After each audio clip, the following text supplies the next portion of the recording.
Welcome to episode 59 of Ring Talk, the weekly Goodwin boxing show. Myself, Martin Theobald, and with me, Steve Goodwin. Nice and refreshed at the moment, isn't you? Oh, yeah, I can see you've got a different energy about you. I feel totally different than I did last year. Yeah. Totally, less stress. Totally different, just to have a different mindset to everything and totally and utterly more energised with boxing in particular. Yeah. It's totally different. Back in love with it, or? Yeah. Is that the people, the fights, A bit of everything, really. I think I don't take anything personally anymore. Yeah. I used to get upset when I felt people behave badly, and I have now taken a totally different view on everything, and it makes me feel so much better about everything. It's just different psychology, and we're still doing the best job we possibly can for every fighter, and I'm just back enjoying it all again. It's great.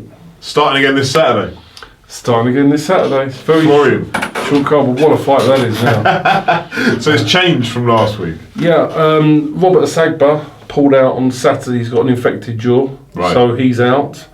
And with all due respect to Robert, you could very much argue that Florian is now in a much, much tougher fight. So what that brought at short notice was what boxers don't realise has happened. Now Florian is now a week away from a fight. Yeah. He's a 2-0 with 2 KOs. He's a situation where people are now getting a bit wary of him. With a week to go, you're in trouble trying to find an opponent. It's very difficult. So when a boxer does pull out, obviously Florian wasn't best pleased that Robert pulled out, and what they first said was never match me with him again. Right. Because don't even want to take my anger out on him. No, I just don't want to fight. I don't ever mention him as opponent again. I don't want to fight him. For whatever, So, but now we had to get somebody else, and being really honest, we had one person came forward from every agent and everybody in the UK that we approached. Only one possible. So we had one, and it's a Czech guy who's decent, who's 3-0 with 3 KOs. Right. So we said to Florian, look, there's footage of him on YouTube. He's not bad at all, but you've only got this 3-0, and he just said, okay, well, that's what we have to do with boxing. So full credit to him. He's not trying to shy away from anybody to fight. So, but now he's in what would be definitely considered to be a much tougher, more dangerous fight. So full credit to him for taking it. But obviously, it's not a fight that you would take because you're in the unknown with who you're boxing, and he's obviously decent, hits really hard. Yeah. The Robert Asagba fight I thought was a really good fight, but this is but Robert is would have had a chance of winning. You've got to give him a chance on paper. This guy has a chance of winning, but you really don't know what level he's at, this kid. Yeah. So full credit to Florian for stepping up and taking it, but obviously he's a bit peeved that a week to go he was forced into a fight that where he would have had a choice of opponents a month ago. Yeah, because I know from some of the names you discussed, not on here but privately, that there isn't anyone that you're ruling out for him or he's ruling out for himself. It's just, get me an opponent. Doesn't care. He wanted a 9-0 kid who's a century retired. He's looking at 8. He doesn't care. He just says, what he said is, I want to find out how good I am. So just get me somebody who's good. I'll fight him. How refreshing is that? He just says, I'll find out how good I am. If I'm not good enough, then I'll stop. But until I am, I want to carry on, and I want to find my level. I want to fight as good a people as within reason you can get me. So he's got that, and it's going to be an absolutely amazing fight Saturday. I mean, you're going to be there, right? I might be there. Might not be there. I'll talk off camera. Oh, okay. But the bottom line is it's going to be an absolutely amazing fight. Yeah. So it's you don't find fights like this all the time. Even on big shows, you don't find fights going in where there's 2 explosive punchers, both just going, right, okay, we'll see who's good in it, who's the best, and who's last man standing. So you're going to have an absolute war with 2 explosive punches in together. Yeah. You don't get that type of fights on Saturday night fight nights, do you? You didn't last Saturday. No. So there's going to be more. So that's as good a fight as there is anywhere in the UK this Saturday, I think. Yeah. So on the undercard, who have we got? Right. So on the undercard with Florian, we've got Anelle Massey, who's taking on having a second fight. She only drew on a debut, so she's fighting a girl from the Czech Republic. Again, it's very difficult. It's getting more difficult to match women boxers. It really is. Yeah, it's just such a a small talent pool, isn't it? And I mean, you look at. I was saying this the other day to somebody that you look at the state of women's boxing, and it's not to be disrespectful about it, because it's really hard to say anything without coming across as being disrespectful. But when you've got Katie Taylor potentially being undisputed champion on the AJ undercard, Clarissa Shields, Cecilia Breakhouse, you don't have 3 undisputed men's champions. No. And yet these women are just able to clean up. And I'm not doubting their talent, but everybody else's talent around. No, what you've got is you haven't got a big pool yet. And the pool, it will in time, I think it will improve. You've got some, I mean, if you look at the fight that you had with Steffi Ball's Terry Harper, she looks decent. And I mean, now Sam Smith went to Europe and put up a good show for the European title. Yeah. So I think there are good fighters, but there aren't enough. Correct. There's not enough volume of fighters. And that's why Robert Smith and the British Boxing Board are not doing British titles for them, because they feel that it would devalue British titles by having. And I understand both arguments, but I really get that side of things. Yeah.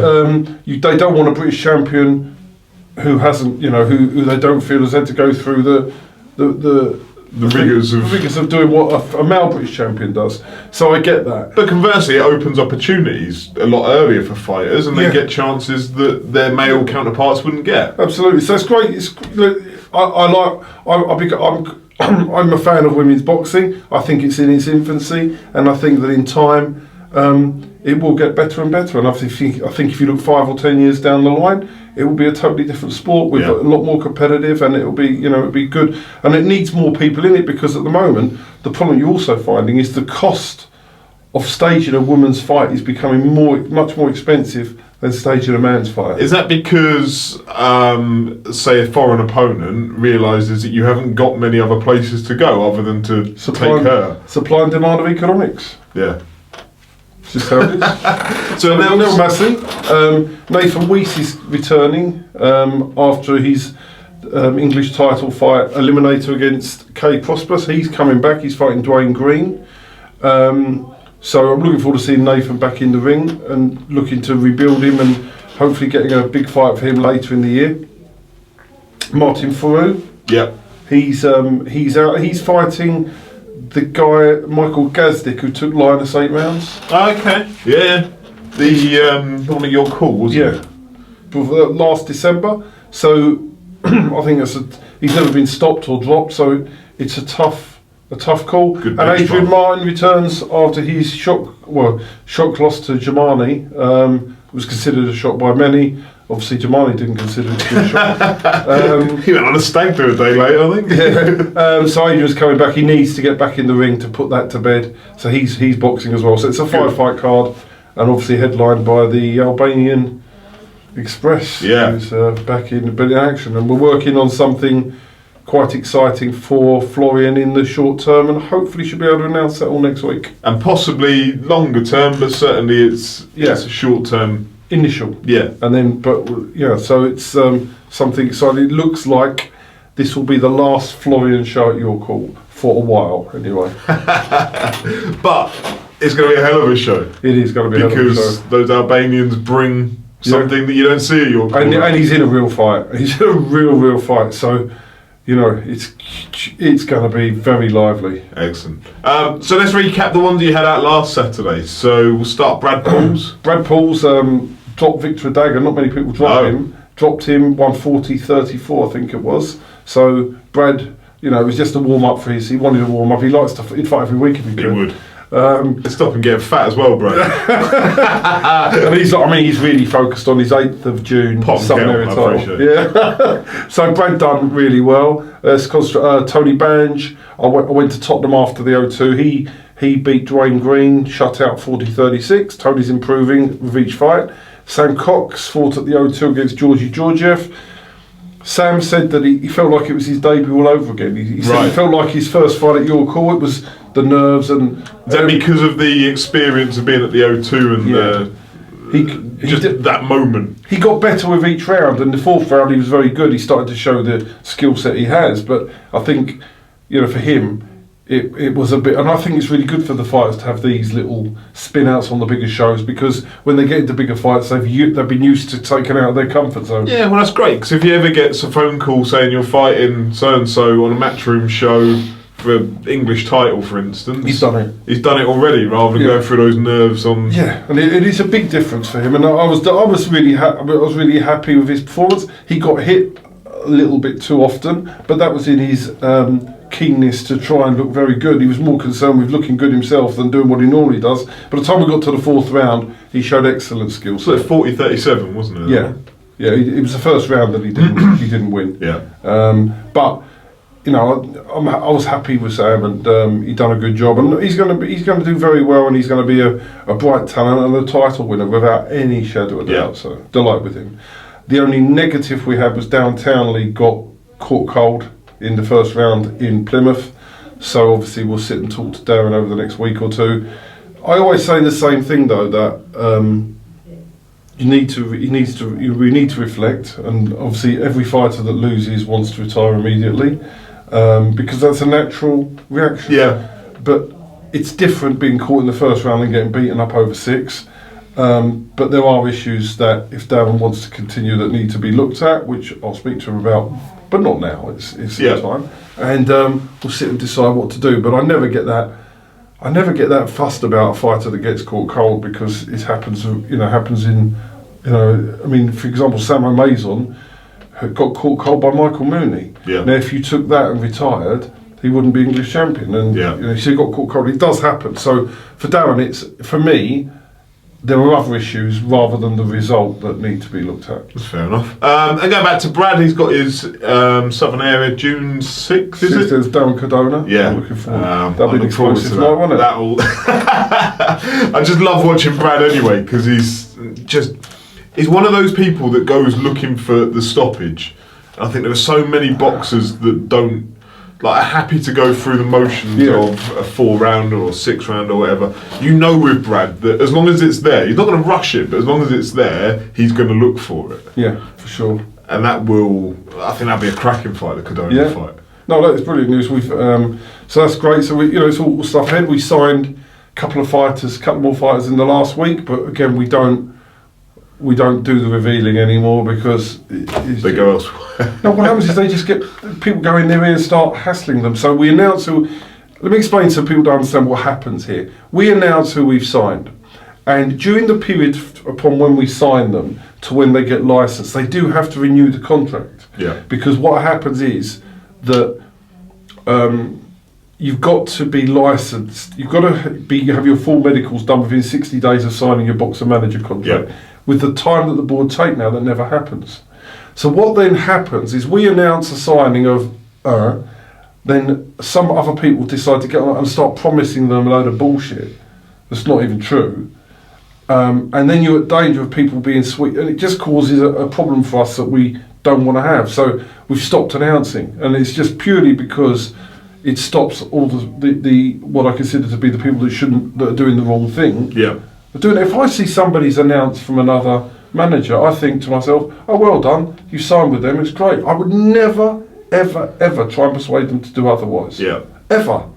And yet people do that when we announce a signing, and it just unsettles the fighter. So we just can't do it anymore. Yeah. It's really annoying, but we can always announce the ones that are already licensed, and like Terry Freshwater, who signed, Mahid Fazldon, who had finished a contract and signed with us, because it's instantly a contract. Yeah. But we no longer announce the ones that we sign, even though we are signing as many as we've ever done and as good quality as we've ever done. But we can't announce it now until it's actually. There's a backlog that you'll then clear once the time period is passed. Yeah.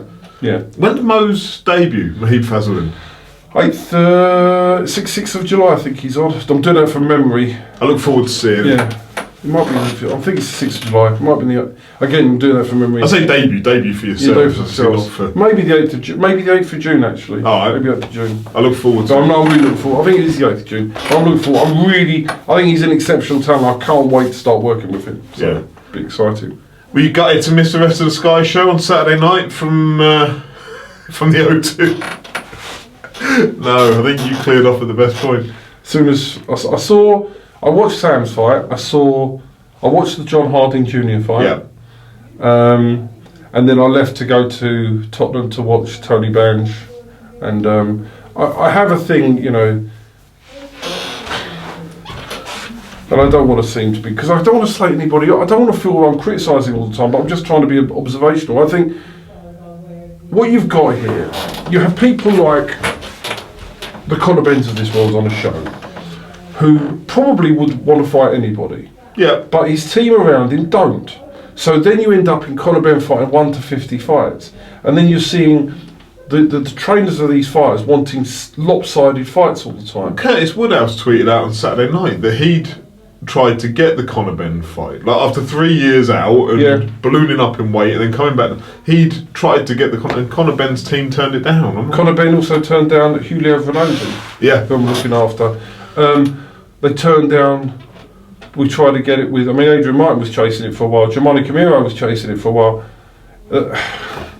So the problem you've got is if you have a product where you're putting on fighters who really want to fight people with totally inflated records for abroad who don't pose any threat, and you're 1 to 50 on, it doesn't make a great spectacle, and then you're relying on 2 heavyweight fights to save the show. Now, Joe Cordina, for example, Joe Cordina Townley, I think, was a very fair fight on paper. Although Joe Cordina's odds on, he's just super special. Yeah. So you can't help that. But some of the, and he's only, was it 8 or 9? And he's going through the process.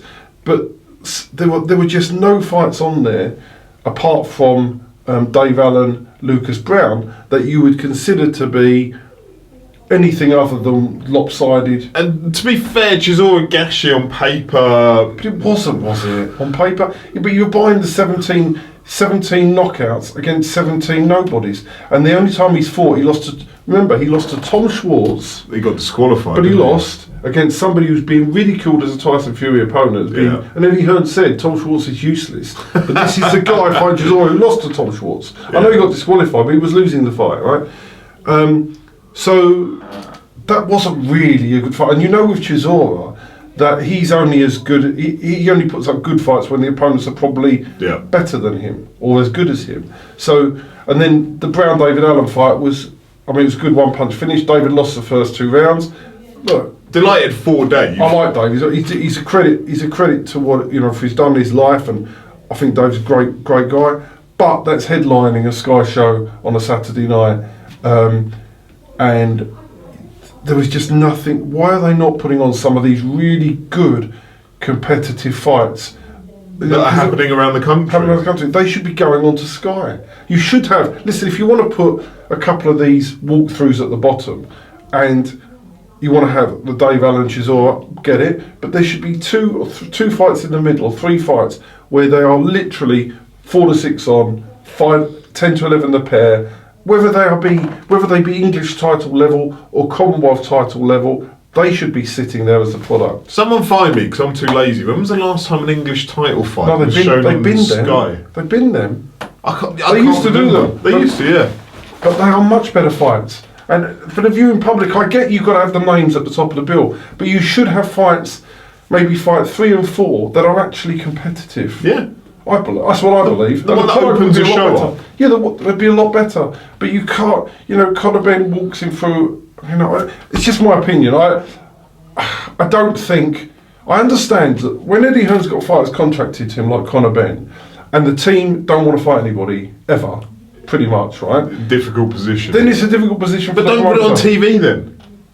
No. Put him on, don't put him on TV. Yeah. So if you fight that person, you're not going on TV. Yeah, fine. But then do Sky viewers want to watch Conor Benn fight that sort of opponent? Is the name more important than the fight? Yeah. And that's what I guess Sky will call. Sky will probably say having Conor Benn on live is what the public want. From our point of view as people in the boxing business, we look at it and think, that's shite. If you understand what you're seeing. Yeah. But if people don't understand what they're seeing, which I presume is the majority of their viewership, then maybe that's what works for them. Yeah. But as a product for me watching, it's not good. It's not great, is it? I saw somebody that I know on Facebook the other day put up a thing about Conor Benn, how far do you think he'll go? And all these comments underneath were like 25-0 fighting nobody. I don't think he'll win a world title, but I think he'll be a world title challenger. And all. I think, what are you basing it on? What are you like? I'll give you an example. I'll give you Michael McKinson beats him. Yeah. I believe beats him now. I think he beat him on points. I think Michael McKinson would just outbox him, right? I think there are plenty of people out there who beat Conor Benn.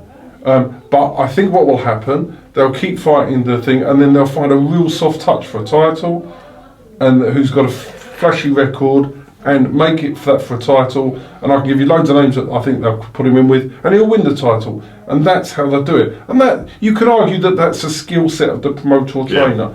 But when you've got a product that's going out on television and people are paying to watch these shows, and again they're not pay-per-view UK shows, then you could argue that you want a bit better than that. I mean, it was so bad, that Conor Benn fight, the WBA wouldn't sanction that opponent for the international title. That says how bad it is. Yeah, the WBA.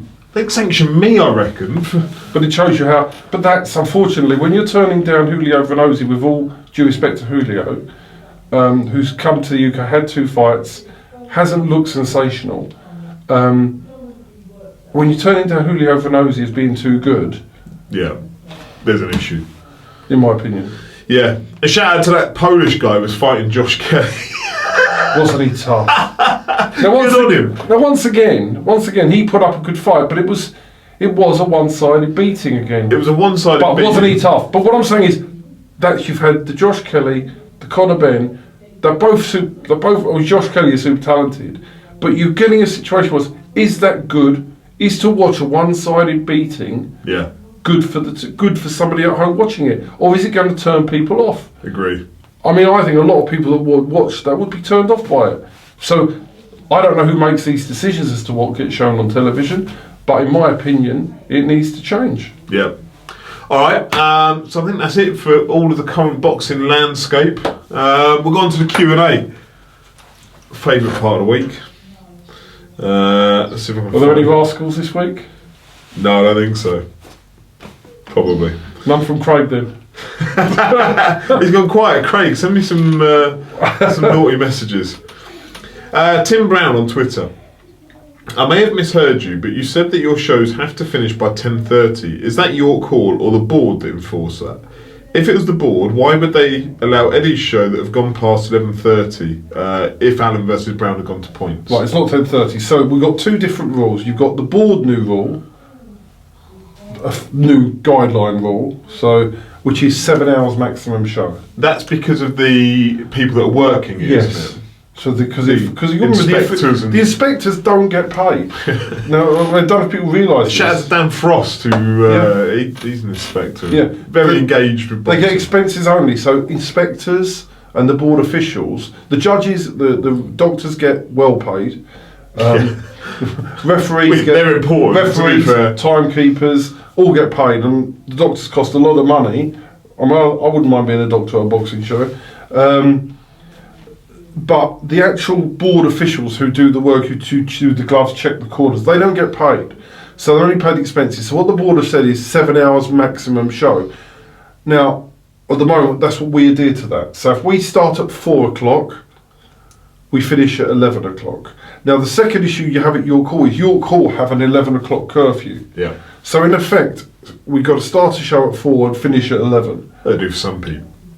Yeah, that's the official line, but I've seen them run there. Yeah. But that's the official line, is that York Hall has only a licence until 11 o'clock. Yeah. So we then have to, if we're trying to get 7 hours of boxing in, it's 4 o'clock to 11 o'clock. That's how we work it. So Eddie Hearn, for example, the boxing started on Saturday at 4:45. Therefore, under the board's guideline rules, which may or may not be allowed to be broken at times, they have to finish by 11:45. Yeah. And they were within that timescale on Saturday. What would happen if you went past the 7 hours? Would the inspectors just down tools and go? I doubt it. I think what they would probably do is they'd probably go past the 7 hours, but the board would probably call the promoter for a chat, I would imagine. Yeah, get ticking off. But I think the best thing to do for us, if that's the rule, we adhere to the rules. Adhere to it, yeah. We adhere to the rules. It's fair enough. LPC123 on Twitter. Why has boxing, brackets small hall not included, been a pile of wank this year?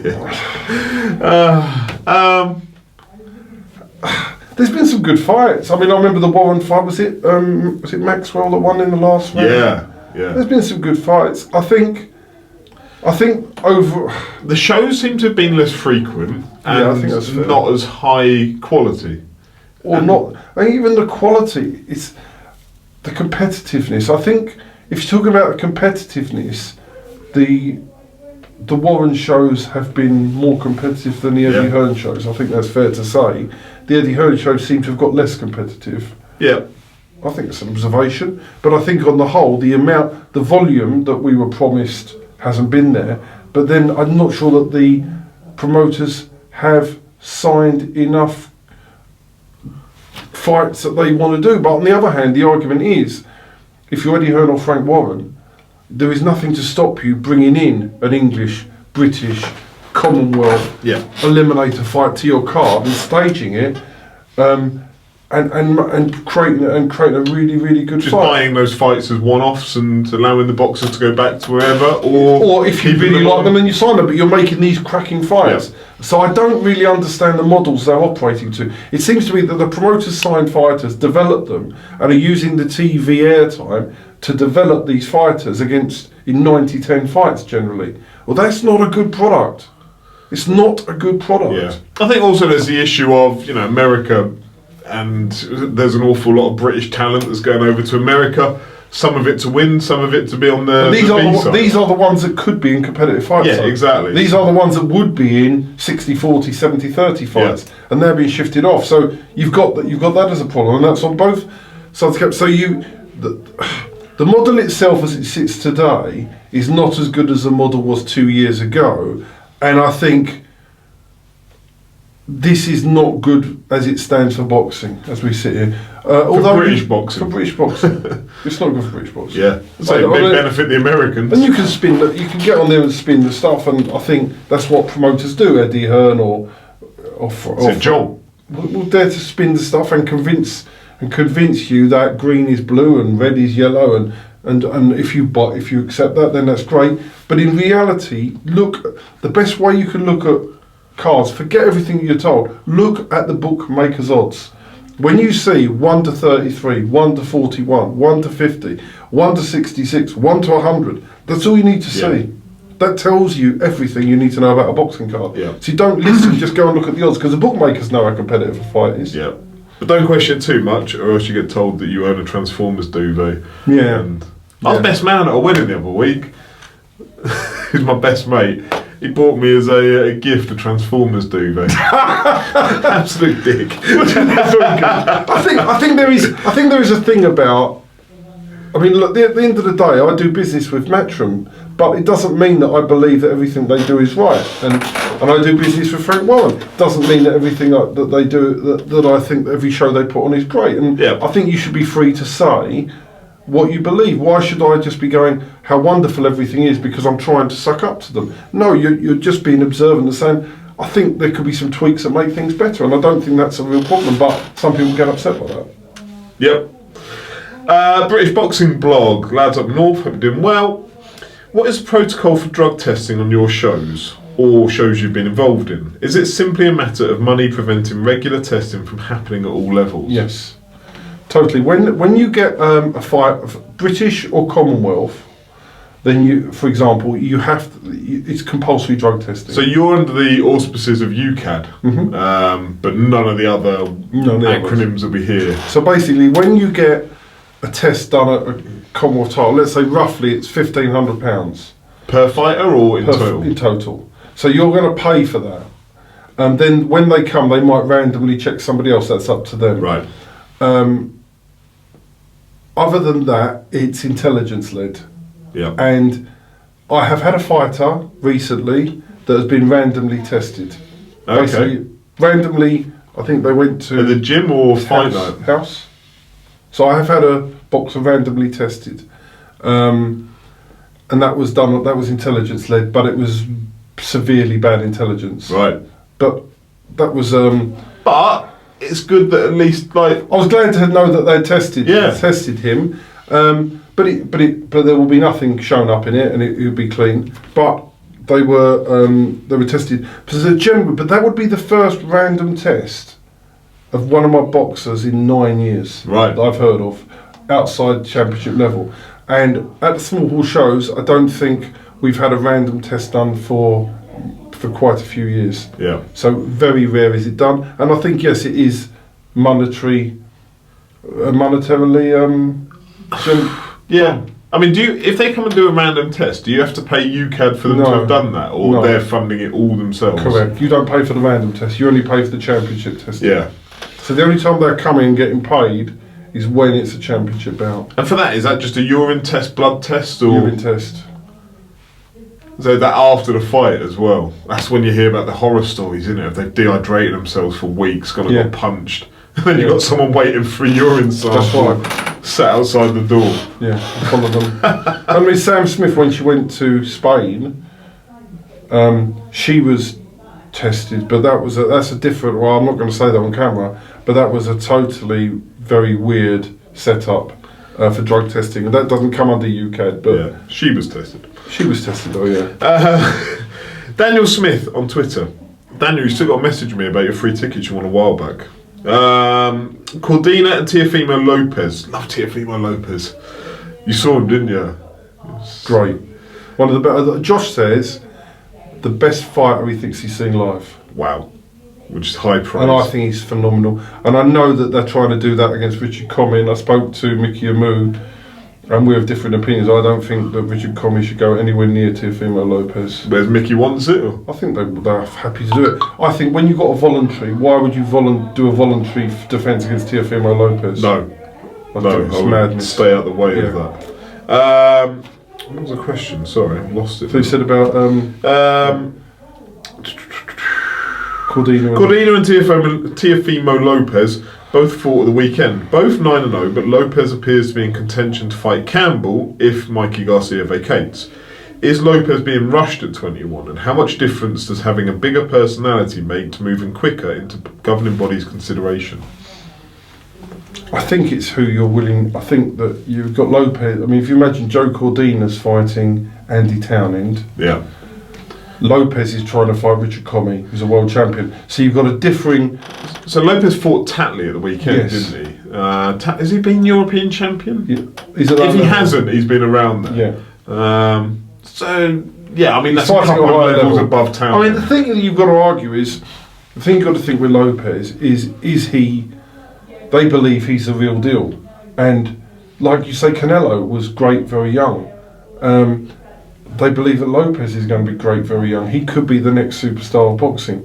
And to a certain extent, yes, he talks more, but you could argue that he's a high, I mean, it's contentious again, he's of a higher level than Joe Cordina's an exceptional boxer. Yeah. But perhaps Lopez is a little bit better. And maybe Lopez might get found out when he fights somebody of a higher quality. Perhaps. I don't know, but maybe Richard Comey will beat him. I'm just saying that at the moment he looks exceptional. But they want to rush. In reality, most fighters that get rushed, it ends in tears. Yeah. So let's be quite real. Don't matter how good Lopez is, it ends in tears. Like, we have the same thing, I know it's at a lower level, but I'll talk about Yusuf Kamari, right? Yeah. I think he's exceptional. But the key to him is not to rushing. Not rush, because that way he'll fulfil his full potential. You sometimes can go in early and ruin it. Other times, like Canelo, you go in early, it doesn't ruin it. But the normal call is that the Joe Cordina development way is the right way. Yeah. Yeah, I was thinking the other day, people want, the Dillian White issue of, like, he's not fought for a world title. If in 5 years he's a world title holder who's had like 6 defences, people will say that's the best bit of career building anyone's ever had. To go through the Chisora fights, the Parker fight, the Brown fight, the Oscar Rivas fight coming up, take all of that before you fight for a world title. You experience all those different styles. I'm not saying it's ideal as fans, I don't really want to pay to see all of that. But if I say in 5 years' time, if it's worked, then he's gone through a hell of an apprenticeship to get there. There's also the other argument, let's forget about whether it's worked. He's got himself in a position where he's getting all these fights done as pay-per-views. He's making a fortune without fighting the best. I know. So from a business perspective, he's making a fortune without having to fight the best. Good on him. As I say. But it doesn't matter whether I want to fight anybody, because let's be quite real, when he was offered the fight against was it Pulev? Yep. Yeah, Pulev and Ortiz. Right, turn them down. Eliminators. Turn them down, right? So, didn't fight, was not fighting anybody. I fought Parker instead for, I think they said like the People's Champion. Yeah. So you've got to be real as to what's really going on. Don't listen, just watch. But what they're doing is really smart business. Really smart business. Yeah, he's done well. But it doesn't. But the stuff of but I have no sympathy for. I am fighting for water. I'm being held back. No bullshit. You're doing the smart business move while telling the public and getting the public to believe something different. But I have total respect for Dillian Whyte because he's come from the non-TV scene, got his way through, become a pay-per-view platform. Very, very good business by the people around him. Yeah. And he's still a bad man as well. Like, I stand by the fact that I think if every boxer in the world had like a big street fight, He'd win. He'd be the last one standing. I stand by that. He's a tough man, and to be honest, I've got all the respect for Dillian Whyte, all the respect for him. So, and I think what they're doing is the right thing. Yeah. Maximise the most amount of money for fighting, the least good opponents. What you've got to remember with Dillian Whyte is he wasn't winning the Chisora fight. Yeah. Right? So let's cut the crap out. He wasn't beating Derek Chisora. Second and he got him time at the round. end. He got him at the end, and you could argue the first. So the resume doesn't say he's going to win these world titles, right? Because if you were Derek Chisora in with any of these world champions, you would say he's got no chance, and yet he was very competitive with Dillian. So I think what they're doing with Dillian is brilliant business, and without having to fight the real best. Agreed. UK Boxing 1. This could be a difficult one to answer, really. Does Al Heyman completely contradict the Ali Act in America? Which is to say that you're not allowed to manage and promote at the same time, isn't it? But you know full well that you have an act. It's bullshit, right? Because you just find ways around it. Look, you could be the manager, I'll be the promoter. Yeah. And we strike a deal. It's all the same. We see all of the Warrior Promotions Company over in America and various ones that are putting on shows that are all with Al Heyman fighters. Look, it doesn't. The Ali Act, in reality, is not totally enforceable. It's not bulletproof, is it? It's not bulletproof. So there's easy ways to work around it. Boxing UK on Twitter. Should a hotel charge £5.60 for a small latte? Yes, we were on the table next to you, Steve. What a con. Where was this? I met Sam Cox at the Intercontinental. He should have come to the line, I didn't know. And so Sam Cox was being picked up by Matchroom. And he's bloody right. And I went and bought a latte. It was £5.60. I thought, Jesus fucking hell. That's mad. And it wasn't even that good. It was just like, fucking I'm not having another one. Totally agree. That's extortion. £5.60 for a latte. And it wasn't a big one. Wow. It was a really bad. You can't send it back by that point, can you? No, I totally agree with you. What a con. What a con. I hope that put you off ordering a latte after. Where we at? Lead right. All of the Team GB 2016 Olympians were quick to be signed to a top UK promoter, whereas Stevenson and Nico Hernandez are the only US team members to be signed by a top US promoter. Do we place too much emphasis on being an Olympian in this country? Yes, but it's what the model seems to want. It's what the Sky model seems to demand, and it's all controlled. People think that Eddie Hearn controls it all. I don't believe that's the case. I believe it's Adam Smith and Sky that control it all, and they send a wish list down to Eddie Hearn, and Eddie Hearn delivers. So I think that the emphasis over here is to sign all the Olympians and build them. That's what they want. Do I actually believe, as I've just covered before, it's the right model for the TV viewer? No, I don't. And I think America's got it right. But unfortunately, what would you rather see? Somebody who got knocked out, got knocked out in the first round or second round of the Olympics, see him build up to 10-0 against nobodies, or would you rather see competitive fights on television at slightly at a lower level, in English, British? I'd rather see competitive fights. Make it hypothetical, right? Say the model continues, so they sign the Olympians and they build them to 9-10-0 do it all again, yeah. in knockover jobs-ish. What if, instead of doing it on Sky, Eddie Hearn rang you up and said, could you take Joe Cordine? I don't mean Joe Cordine by person, just because it's the first name that came to my head. Could you take him on your shows for 3 fights? But that was originally what they started to do years ago, because Eddie used to ring me up and say, "Could you put Reece Bellotti on? Could you put this one on?" And we said, and that was where they were going down that road. And when the boxing was better on Sky, that was the road they were pursuing. So they wouldn't have necessarily made the cut for TV. So could you? Because the fights were not good enough, and they were developing. So they developed them off TV with other promoters. But I understand their problem is they want to get them out and known to the British public. But the problem when you got so many of them doing these development fights, it's a real problem. But I don't think the model as it is works. I don't think going forward in 2 years' time you will see this same model working, or you're going to find that people are going to switch off. Agreed. Lead right again on Twitter. Are the tactics employed by Tunde as Yard's manager and trainer potentially damaging to his fighter in negotiations or potentially towards future earnings? Furthermore, to what extent do you feel that a manager, not as the promoter, should build up his fighter's ability? It's a really good question. It is. I mean, I think there's building up and there's ludicrous, right? And some of the stuff he's saying is he does, but he's saying stuff without even the knowledge that Darren Barker won a world title. So you've got some of the most stupid statements out there. So let's park nonsense with truth. I think it's hard. I think building. I think you lose a little bit of credibility. I think he loses credibility. Tunde does, but I think it's important for a manager to help to build up his fighters' awareness. But I think with a little bit more. It's a hard one because there's a part of me that says he is doing a great job that nobody else is doing for Yard. Yeah. Because what he's doing is going on IFL interviews saying Yard's better than Andre Ward, Yard's going to do this to Kovalev, Darren Barker doesn't know what he's on about, and everyone else doesn't know what they're on about, and Dave Allen's fat and should shut up.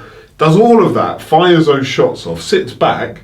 And then you get Darren Barker on an IFL interview, now talking about Anthony Yard, and now getting that name of Anthony Yard out to every viewer that perhaps. But the issue you've got here is it seems strange when he's got the fight against Kovalev. Right? He's getting paid $4 million apparently for it. Well, who says that's true? We don't know that. But what's the point now? Because he's there now. You can understand if you're building that fight's already done, right? So apparently, so he's not going to increase the value of that fight by doing that. Yeah. But the Russians aren't going to look at Tunde and go, "Oh, because of that interview, I'm giving him another $1 million," right? So the counter argument is, it's like making a load of noise. Now he's then got to go to Russia and fight Kovalev, right? Likelihood is he loses. Yeah. The likelihood is he loses, right? Now he may win. I'll make it 75-25. I hope he wins, but the likelihood is he loses. So he then comes back losing. And you've got Tunde having said all that stuff. That loses credibility. Whereas if Tunde had said, "What a tough task, we're willing to fight everybody, Kovalev is a great fighter, Darren Barker was a great fighter, I appreciate their comments, but I believe that Anthony wants to fight the best, we're going to really try for the UK and win it for Britain," and he loses, he comes back and it's all totally credible. Yeah. But when he comes back and if he loses, and if he loses badly, Tunde has lost credibility. I think you lose a lot of ongoing credibility with that, because you're not going to be able to say anything again and be taken completely seriously. agree. The thing about the money, it may be, I don't know, but it could be that it ends up on BT pay-per-view and that they get a cut of the pay-per-view perhaps, so it might be trying to boost those numbers. Yeah, if that's now listen, that might be different. If completely hypothetical. No, yeah, but if that's the case, and that's what they're trying to do, they possibly. But he's gone too far. You can't say who's Darren Barker. He's never won nothing because your credibility, what you're saying, is bollocks, isn't it? Agreed. Because he doesn't even know who these fighters are. Especially when your fighter's highest achievement is a Southern Area title, and you're criticising a man who won a world title. So therefore, there does become a point where it becomes ludicrous. People are just going to say, "What it's stupid. It's a stupid thing to say." So I sort of get a bit of it, but there's still got to be. There's got to be a moderation to what you say. Yeah. Although we've now sat and discussed it for the last 5 minutes, so again... Well, you asked me a question. We've added fuel to the... But I think it's just a silly... I personally think it's just nonsense. I like to listen to people who've got something sensible to say. Teofimo Lopez has got one of the biggest mouths in boxing, but he's doing it, saying it, backing it up, exciting to watch. You're going to fight Kovalev in Russia is a really hard ask. Really, really hard ask. And I'm not sure you're going to get people on Anthony Yard's side saying stuff like that. Yeah. Are you going to pay-per-view numbers by saying that? Not sure. Yeah. Not sure. If he does go over and does him in 6 rounds, say, Well, it'd be incredible. Wouldn't it? Yeah. It'd be fantastic. I'd love him to. I'd love to see Yard be the real deal that they say he is, but it's a big ask. Oliver McManus on Twitter. Who's the best pound for pound and the best boxer in Britain? I don't know if he means pound for pound in the world or in Britain. Who's the best pound for pound in Britain? It's a hard one, isn't it? 'Cause do you count the ones that are up at world level already? Pound for pound's ludicrous. It's really hard to compete. Joshua. It's got to be like... I'm not saying he's the best boxer, he's the most technically sound, but he's got the biggest achievements. He's got the biggest resume, hasn't he? Yeah. It's really hard. I think it's a really difficult. There's lots up there that you'd say are not there. You'd have to give it to Joshua, but I think there's a lot of talent coming through. Boatsy. I think that could be eventually far better than AJ. Yeah. I think Boatsy's fantastic. Yeah. Going back to the thing about the taking Olympians out of the cycle and then taking them to Matchroom or Warren or whatever. I've always wondered with that, like the whole Olympic setup is publicly funded through lottery funding, through taxes, etc. Do you think Matchroom, Warren, etc., if they're taking the benefits of that public funding, should they be funding it somewhat themselves, do you think? Yeah. I think they should. Because I don't agree with it all. If the result is they're only going to those top ones that go off to the Olympics, win medals or get far in the Olympics, are only realistically going to sign with one of two people, then those two people ought to be in some way putting back into the system. Yeah, but I think the bottom line should be, this is my view on this, I think that if you as a fighter are funded by the public for your amateur career, then it should be like a student loan. Yeah, you repay it. You repay the investment of some description. Yeah. So when a promoter signs you, they have to repay to the people that have done it the cost of your years learning. Yeah. Because that way the public are not funding this. What's happening? The public are funding it. The promoters are then signing them, reaping the financial rewards from it, again from the public who are paying subscriptions. Yeah. I don't actually think that's morally right. Just as I don't agree with Help to Buy on the houses. I don't see why the public should fund somebody to buy a house. I also don't see why the public should fund some boxers' careers and not fund others. Yeah. Anyway, sorry, it's just a side note. Totally. I have a real issue with that. Yeah. Anyway, that's all the questions. Okay. We'll be back next week after you've... There was another question. That's sort of the Don King one. I've missed There's that. one where they said about, I think it was UK boxing, about somebody suing Don King because the 300,000 purse only ended up being 29,000. Yeah, peak Don King, isn't it? There was an issue about somebody raised about... Sorry, this is it, yeah. It was further back. Obtained a court document that shows junior welterweight contender Amir Iman is suing Don King, seeking immediate release from his contract. Among alleged violations, Iman claimed he was paid $29,000 from his $300,000 purse for title bout with Jose Ramirez. And I heard the same thing about a different fight under the same group, and that's phenomenal. What I say every single time, and this is the problem, boxers need ethical management and people around them. But unfortunately, boxers make their own mistakes by signing with these people. And it's okay doing that, you've got to sue, but it doesn't take a rocket scientist to realise that you can see quite bad...